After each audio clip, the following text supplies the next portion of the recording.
The film features an intelligence agent, Roxanne, also known as Storm. After being kicked out from the X-Men franchise, she has now joined a British intelligence organization called the Union to prove her worth again. In order to embark on an impossible mission, she smuggles her boring ex, Mike, who was last seen with a vulgar talking teddy bear. By the way, welcome to Movies Xplained, the channel you watch when TikTok brain doesn't allow you to sit through a movie. The film begins with Storm and her team extracting their former analyst for stealing some global war-waging information from them. When they capture him and return to their rendezvous van, it explodes out of nowhere, forcing them to rush to the nearest canal bridge. Nick, whom we all know as Luke Cage, the bulletproof man, takes the analyst with him, whereas Roxanne gets stuck with the hard task of fighting the bad guys. Before she can make it to the bridge, she witnesses Nick getting shot and falling into the river, while the analyst escaping with the intel. Guess Nick wasn't the bulletproof man we thought he was. As their mission goes down in flames, scenes spin to Mike, who's still head over heels for his 7th grade teacher and is filling her muffin every day. On his way out, Mike comes across her son, who's about his age. The only difference is that he's a career-oriented bank employee and Mike is a nobody. Poor man still lives with his mother, who always keeps tabs on him. He soon sets out for his job in his banged-up truck. He works as a construction worker, which always requires him to work hundreds of feet up in the air. That night, Mike hangs out with his broke-ass buddies who are also from high school with failed careers. Once they all return to their own sad lives, Roxanne surprises Mike with her sudden visit. She makes it seem like a coincidence and catches up with him. Once she's done with the chit-chat, she convinces him to go somewhere private. Since Mike is broke, Storm gives him a ride on her fancy bike. Mike sits behind her like a diva and doesn't realize they're being followed. He's so smitten by Roxanne that he doesn't see her tranquilizing him and handing him over to her team. When Mike wakes up, he finds himself in a room with Roxanne. As we all wait for some hot action, Mike figures out he's been smuggled to England as luggage and leaves offended. Nobody talks about how men are objectified. Brennan joins him outside the building, where he offers Mike breakfast and driving his expensive car around. Brennan certainly knows how to bribe underprivileged people. Brennan boldly claims himself and the Union to be the good fellas of the feds and other intelligence agencies because they clean up their messes. Roxanne drops the deets on their previously failed mission and brings Mike to the Union headquarters, which nests inside a tall tower. Before entering the place, Roxanne shares a new lead in their case, according to which the intel is going to be auctioned by a woman named Juliet. Inside, Mike is introduced to the team and taken to the crazy psychiatrist, Athena, who assesses him by acting like his old buddy, the vulgar teddy bear. Brennan discloses why his assistance is required. The intel device contains a large list of all the agents and spies from all over the world, which is why they need someone as ordinary as Mike to be their beard and enter the bidding war to get the intel back before it goes to the wrong hands. This is a new low, even for someone who's still haunted by his embarrassing singing phase. Next, they bring Mike for a physical assessment by their buddy Frank, who looks like someone who can eat a couple of Mikes for breakfast. Frank spars with him, off guard, but Mike surprisingly doesn't pee his pants. Mike is too speechless for getting dragged into all this, so Brennan gives him time and space to make his decision. Storm may have the powers to summon a storm, but her convincing game isn't solid.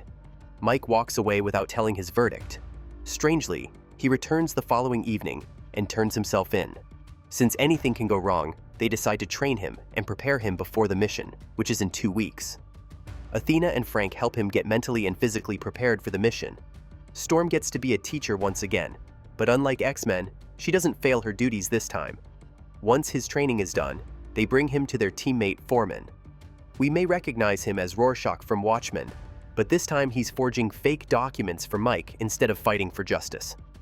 In a group meeting, Foreman talks about their deal with Juliet, who demands all her participants physically show up with $5 million in cash to buy an encrypted device from her to make online biddings. Once things fall into place, they set out to execute their plan. In the van, Foreman taps Mike with a tracking device, so he stays under their radar at all times. Meanwhile, Roxanne, Frank, and Athena keep an eye on him from a distance. When Juliet's man approaches Mike in the streets, Roxanne spots some assassins after Mike. She immediately reports them to her team and goes after them. In the meantime, Mike is taken to a cafe where he's given an encrypted phone and his cash is checked. Since Mike's money is legitimate, unlike his flopped singing career in the 90s, Juliet approves him as a bidder. Despite Storm's best efforts, the assassins get to Mike and open fire at him. Storm shows up as his savior Jesus and helps him run away.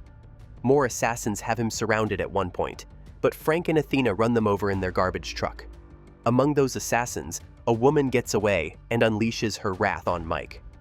Just like Mr. and Mrs. Smith, the two lose track of their fight and end up in a stranger's home, where they continue the fight. She tries to snag Mike's bidding phone, but it ends up getting tossed in the dirty dishwater and shutting down. Alas, there goes the $5 million down the drain. Unlike the device, Mike is saved by Roxanne, who goes through a hell of a catfight to save him. Meanwhile, the Union tests the assassins' weapons and finds out their origin, which is Russia. It's ironic how Russians are always the bad guys when it comes to espionage. The Union figures out the Russians want to sabotage all the bidders so they can be the sole buyers of the intel. Now that sounds totally fishy. Roxanne and her squad are blamed for another mission failure, so she devises another plan, which is basically stealing the device from another bidding party. Only if they had functioning brains, they'd know they could have gone with this plan in the first place. Since Mike is no longer needed, Roxanne doesn't want him involved. However, he asks for another chance to prove his worth. Now, among the 5 bidders, they chose the North Koreans. Rorschach provides location to the team, where Mike helps take down the only assassin present there. Looks like Daddy's finally home. When they successfully steal the device and return to the van, they find Athena killed, and a note welcoming them to London. Roxanne quickly calls Brennan, only to find out their headquarters has been bombed. Since the tower isn't safe for them, Roxanne takes Mike to a hotel room and ends up sharing a bed. The high school romance sparks once again. The next morning, Roxanne brings Mike to the Union's backup place, which is under a train station. There, they participate in the online auction along with the rest of the Union.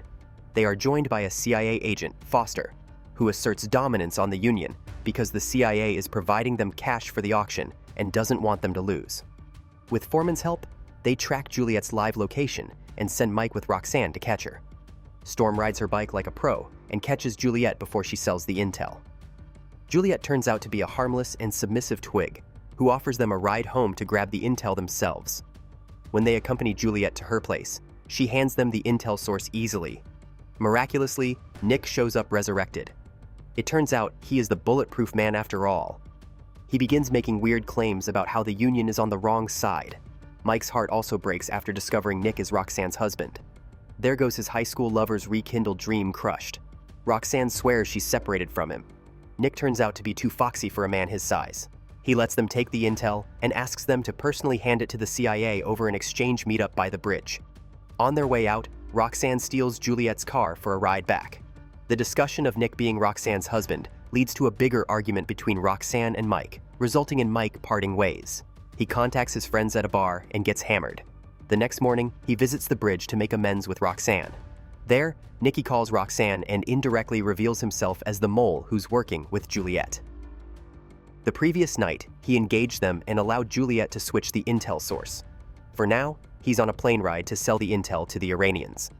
The CIA also shows up, but to arrest the two after Nick's brainwashing.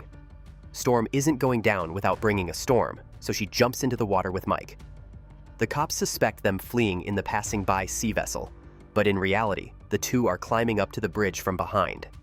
When they make it to a safe region, Roxanne reveals that she had put a tracking device on Nick's coat the other night because he always double-crosses. Mike offers to help catch Nick and uses his bottom-of-the-barrel connections to bribe the airport cargo checker, Gary, into letting them hide in the cargo containers instead of boarding an actual flight so the CIA doesn't track them down. On the other hand, Brennan gets locked up by the CIA under false accusations.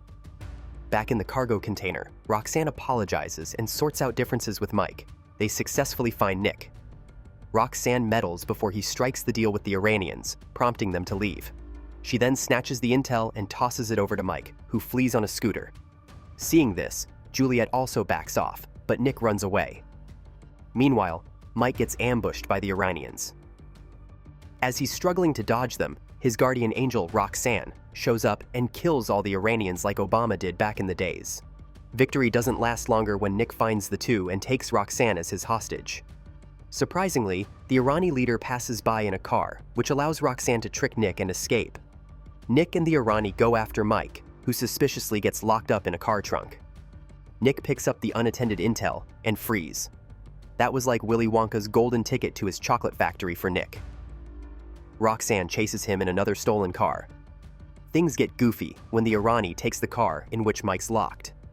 Mike manages to tear through the seats and kick him out. He tries to catch Nick, but Nick pushes his car off the cliff. Roxanne stops the chase and finds out Mike is safe and sound. Together, the two track Nick fleeing and run him over. He still lives to shoot Mike, but Roxanne shoots him first, like the hero always does in Western shootouts. Once they secure the intel, Mike is free to attend his friend's wedding. While Roxanne surprises him there for other reasons, Brennan shows up to recruit him in the Union. Here, the film ends. I am sure you liked the story recap. Please don't forget to like and subscribe to our channel for more amazing recaps like that.